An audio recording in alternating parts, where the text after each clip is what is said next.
Good morning student.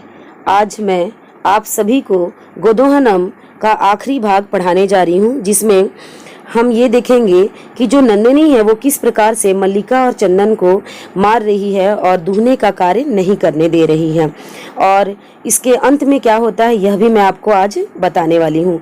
तो सबसे पहले हम लोग रीड करते हैं कि मल्लिका चित्कार श्रुत्वा झटिति प्रविश्य नाथ किम जातम कथम त्वम रक्त रंजित। इस पहले लाइन में मल्लिका है, वह चीख को सुनकर जल्दी प्रवेश कर, वहां जल्दी, झटती मतलब जल्दी, चीख को सुनकर जल्दी प्रवेश करके क्या हुआ, किम जातम क्या हुआ, तुम कैसे खून से लथपथ हो गए हो। मल्लिका जो कह रही है वो कह रही है कि तुम कैसे खून से कैसे लथपथ हो गए हो, उसकी चीख को सुनकर। चंदन धेनु दो न ददाति दोहन प्रक्रियाम आरभ्यमाणम एव ताड़यति माम।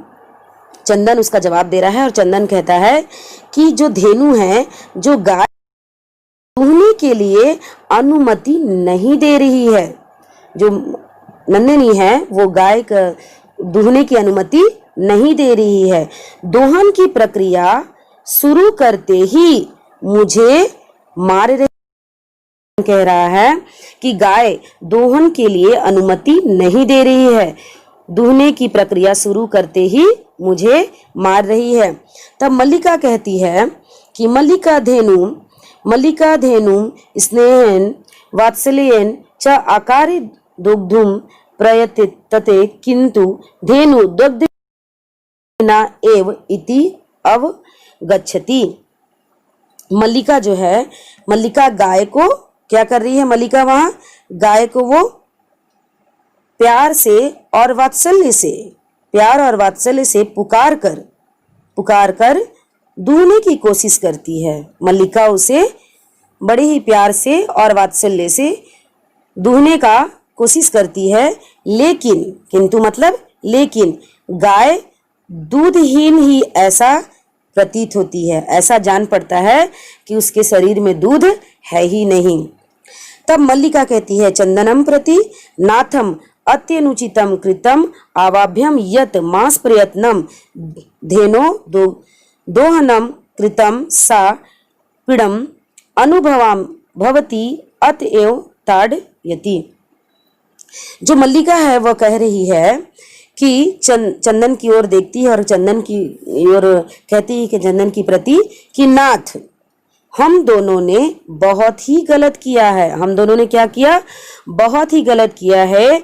1 महीने तक गाय का दूहन नहीं किया, वह पीड़ा को अनुभव कर रही है, इसलिए मार रही है। मल्लिका कहती है चंदन की प्रति कि नाथ, हम दोनों ने बहुत ही गलत किया है। 1 महीने तक गाय का दोहन नहीं किया, वह पीड़ा का अनुभव कर रही है, इसलिए वह मार रही है। तब चंदन जवाब दे रहा है, कह रहा है चंदन, देवी मयापि ज्ञातम यत अस्माभि सर्वधा अनुचितमेव कृतम यत पूर्णमास पर्यंतम दोहनम न कृतम अत एव दुग्धम सूक्ष्म जातम सत्यमेव उक्तम। जो चंदन है वह कह रहा है कि देवी मेरे द्वारा भी जाना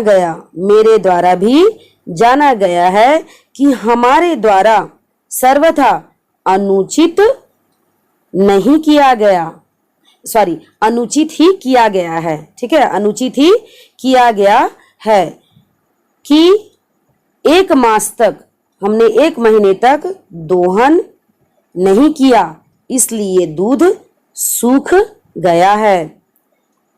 सच ही कहा गया है, सत्यमेव उक्तम, सच ही कहा गया है। जो चंदन है वो कह रहा है कि देवी मेरे द्वारा भी जाना गया है कि हमारे द्वारा सर्वथा अनुचित ही किया गया है, कि पूरे 1 मास तक दोहन नहीं किया गया, इसलिए दूध सूख गया है। तब और भी कह रहा है कि सच ही कहा गया है। फिर श्लोक के द्वारा वो समझाने का प्रयास किया है।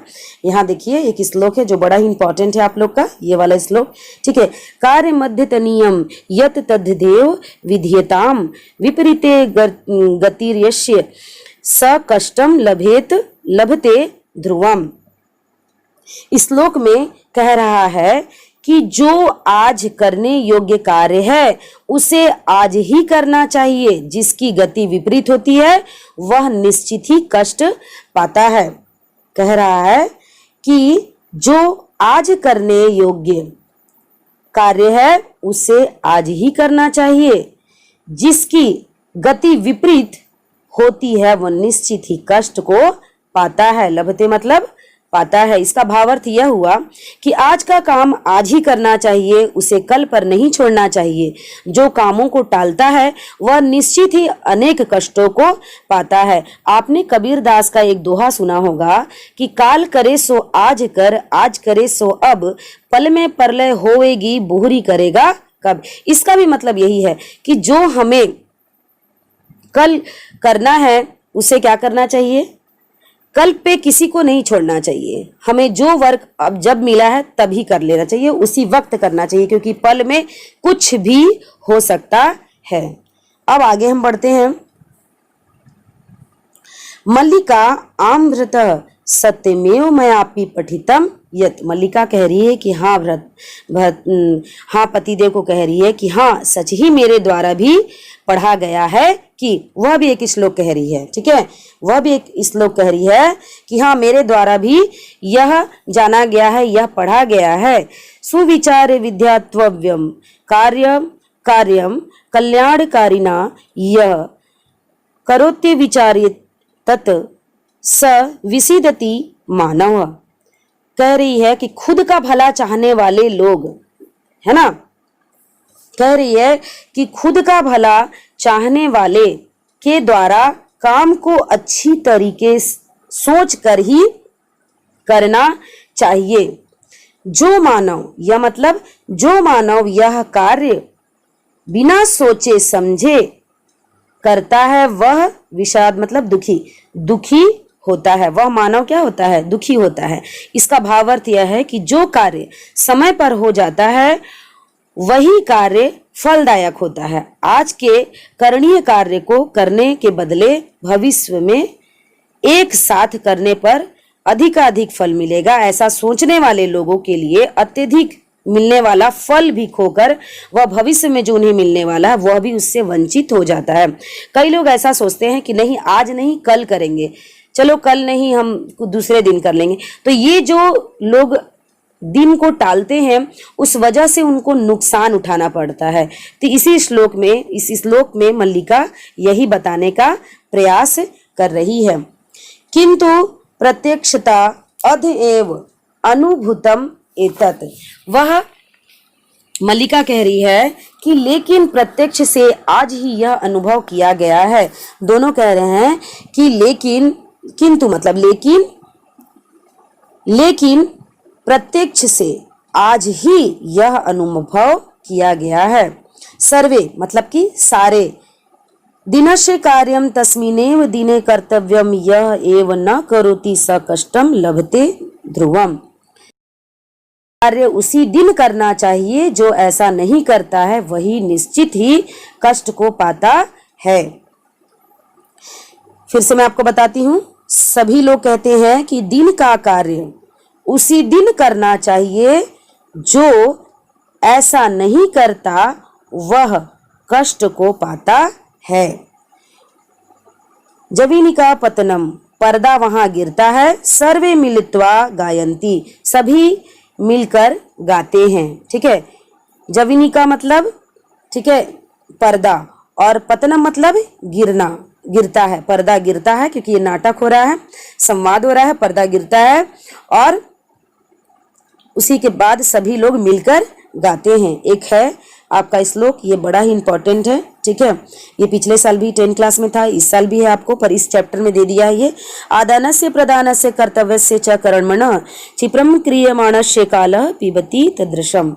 इसका अर्थ होता है कि तुरंत नहीं किए गए कार्य को लेने देने और करने योग्य कार्य का अर्थात कर्तव्य का उसका रस को समय अर्थात काल पी लेता है।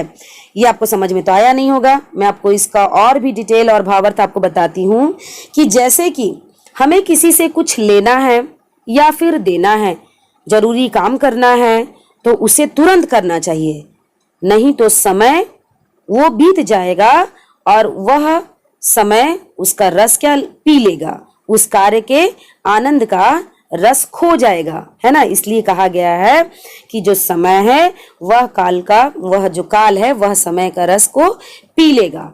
ठीक है, ये आपको चैप्टर अच्छे से समझ में आ गया होगा। धन्यवाद।